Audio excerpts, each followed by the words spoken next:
Setup Monday. Let's take a look at some charts for the week for BraveNewCoin here. Going to start with dominance. Not my favorite metric. I don't take it too seriously.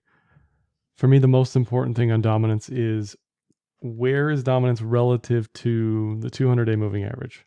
Historically, this seems to have the most impact on what's going on. Currently, we're seeing impressive strength on BTC, especially relative to alts, which seem to be going south or not necessarily holding that strength. On dominance, you could say, as others have, CryptoJack, a few others, have talked about this W double bottom on dominance. I'm not saying that's wrong, not saying I necessarily disagree with it. We had a similar W double bottom here. I just think it's different circumstances. Again, for me, it's just where is this relative to the 200-day moving average? We're about to pop up above the 200-day moving average, I think. And that probably gives us a massive move dominance-wise to around 60% plus. What this could mean is either new money or new capital rotating into BTC. So legacy to BTC, for example, as well as alts to BTC. So kind of a double whammy, I think, would get us to that 60% level. And we'd also see probably 75K plus BTC.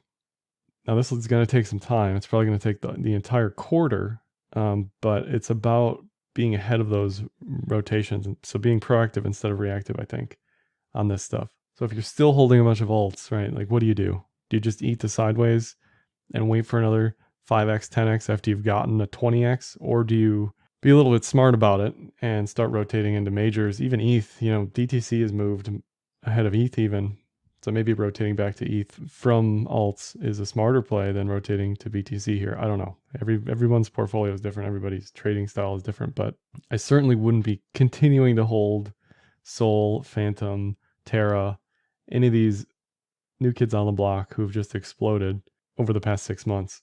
To me, their upside is much more limited here relative to what's happening on BTC and ETH, potentially, for the remainder of the quarter.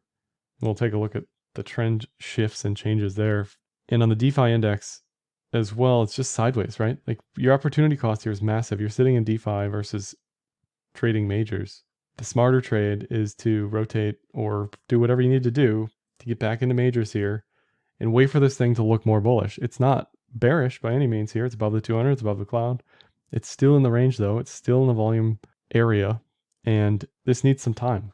This is very likely to flip bullish, probably late Q4, and if I'm wrong, bullish even into Q1 like it was in 2021, this year. I don't think it's going to be bullish in 2021. I think taxes are going to really turn a lot of people's heads as far as how much they owe on this stuff, and or they will be locking in long-term capital gains in January. So a lot of variables here, but I do think what you're seeing now is a rotation into high caps from low caps and legacy. And then at the end of Q4, towards the middle end of Q4, you're going to slowly see strength in alts relative to BTC. I mean, it's not rocket science. Stuff that's been up 10x is probably not going to continue to go up another 10x relative to everything else. BTC, just incredibly strong. I mean, you can't, it's hard to be bearish. If you're bearish here, I don't know what to tell you. I guess you're hoping that we get denied at all-time high. I guess you're hoping that we just range at all-time highs for a while. I don't know what you're expecting if we're bearish, I guess. I mean, we held 40, we held 50. We're above this VPVR node. We're above this VPVR node. We got out of the insane chop that was 30 to 40, right? We're holding levels we need to hold. We're staying above resistance levels we need to stay above. We are back into this distribution range that we were in February to May. I couldn't be more bullish on Q4, honestly. We got a bullish TK cross with price above cloud. The single most bullish indicator in the cloud system. You get one of these a year, maybe, okay? You get a Kumo breakout once a quarter. You get a bullish TK cross above the cloud once a year. I think there's been like 8 historically ever on BTC. You can look at this on the index or whatever. And probably 90% of these have been extremely bullish or resulted in extreme bullishness. Kumo breakouts happen, but don't always lead to bullish continuation. When you get this TK recross above the cloud, that suggests very, very likely bullish continuation because you're post-mean reversion at that point. We were super bullish, mean reversion, bearish, mean reversion, back to bullish, retesting support, gross September, and now we're back on the track for bull rally. This is almost too fast, dare I say, almost too fast for sustained up move in BTC. I think this does need to slow down a bit, and I think it will slow down a bit at all-time highs. And hopefully we get a bunch of bears piling in, saying it's over, whatever, rotate back into alts. I don't know, whatever people need to think. I think what's going to happen here is we're going to slow down at all-time highs. We're gonna creep this. We're gonna edge this super slow, and then we're gonna break to the upside out of this pitchfork. This is just a sideways pitchfork. I didn't put the other pitchfork on here, which is more of a upward trending fork, but I think the near-term resistance is obviously all-time highs. Everyone's looking at that, but the moment we break that, the probabilities of six figures increase exponentially, because that's where everybody's going to be looking. 888888 is another level to watch. I forget if that's good luck or bad luck in Asian, Chinese mythology, whatever, but that's another level to watch. 5200 bullish as well. We're above the midline of this pitchfork. I mean, if you're bearish, what are you looking for here? I don't know. I'd love to hear that argument. And then this isn't for the week, but for the quarter, I'd look to the 2-year MA multiplier.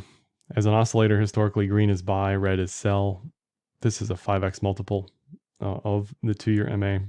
We hit this in early year, January, February, March. Once we get above the midline, we typically don't stop. So that would be 125K. And I wouldn't expect much more than that, honestly. That's going to slowly move up over time. So that may move up to 150 by the time we get there. But the slower this goes, like 2016, 2017, the bigger the upside. If we get to 75 tomorrow, 125 a week after that, it's over, right? That's it, probably. But if we can slow this sucker down and get this rolling FOMO going into Thanksgiving, people start talking about it. Into December, people start talking about it. And then profit taking happens usually around Christmas and slightly after Christmas for long-term cap gains. But that's kind of the forecast for me in my head here. This looks very good for mega upside. And if I'm wrong, you're going to see all that. You're going to see this drop below the midline of this pitchfork. You're going to see it drop below the cloud. You're going to see it lose 50, 40, 30, right? It's going to be obvious. It's much easier to just be on the trend, on the side of the trend right now than saying, nope, it's over. It's going to flip right here. This is it. This is the top. One thing that's a bit problematic for me is MVRV, which I've talked a lot about in the individual coin videos, but you can apply this same logic to anything. When I'm looking at MVRV, I'm looking at market cap versus realized cap. For most coins, they top out at around a 2x multiple. Bitcoin's been around so long that we can look at back 2010 even on MVRV. And over time, MVRV has topped out lower and lower. So in 2011, it was 6. 2013, it was 4 or 5. 2017, it got to 3.5. Most recently, it got to 3.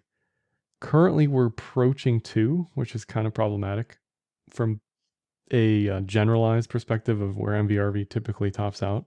If Bitcoin didn't have the history on MVRV of going well past 2, I would say, yeah, this is actually pretty bearish here. We're probably not going to exceed that, but this probably goes to around 3, and we see what we get from there.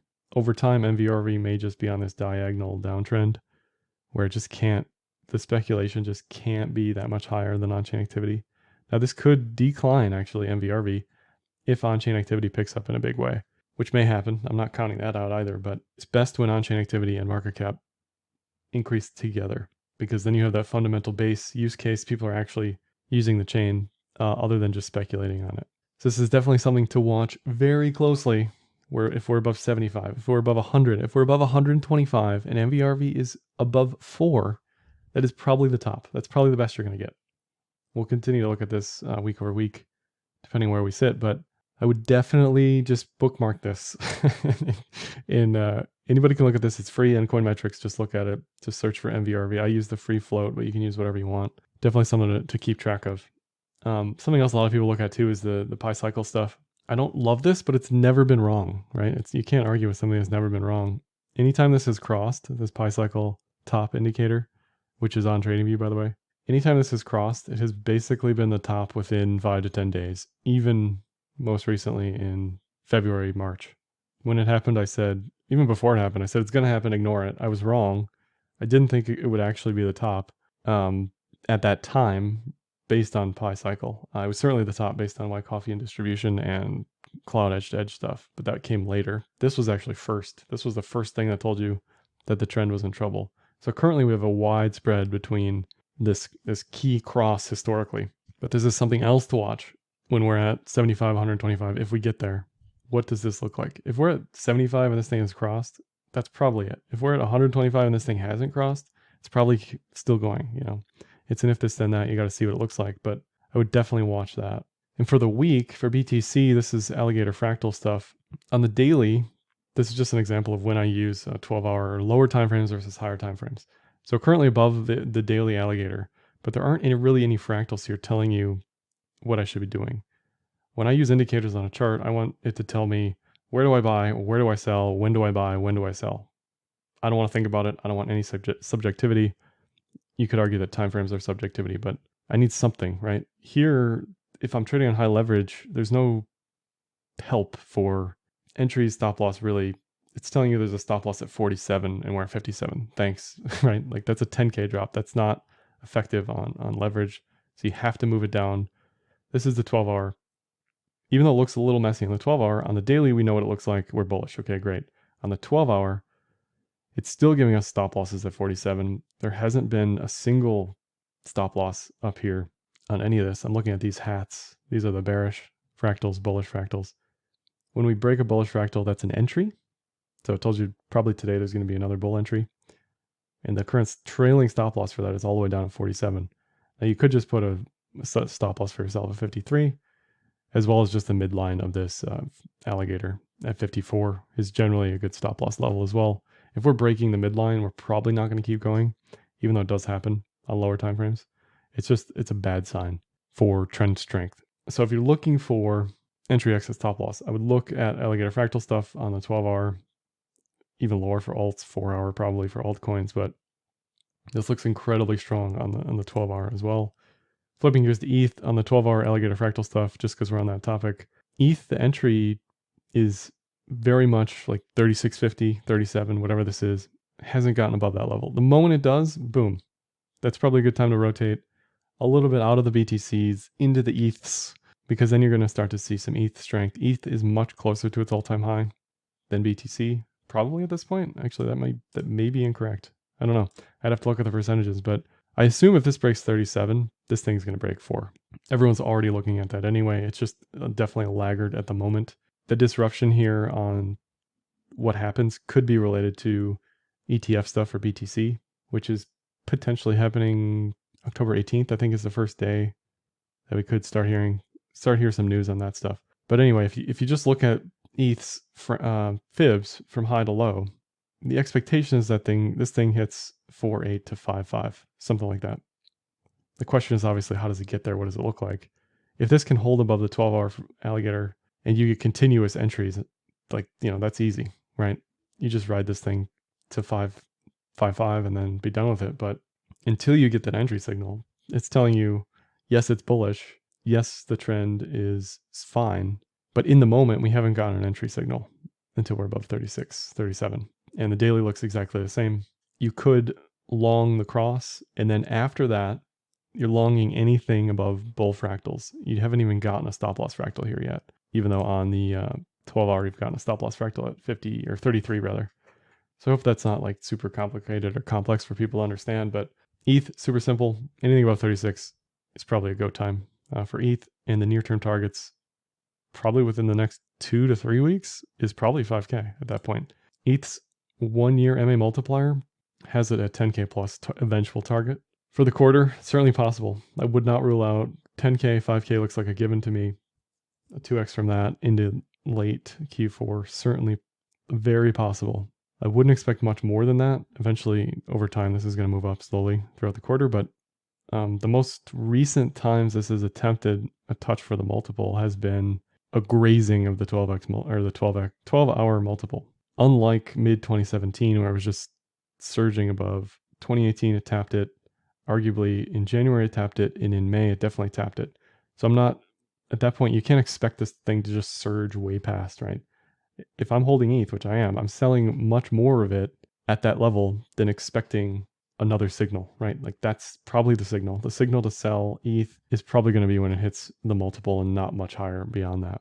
ETH on the daily call though, I mean, you can't ask for a better setup. Again, you have this bullish TK cross with price above cloud pending. This looks mediocre.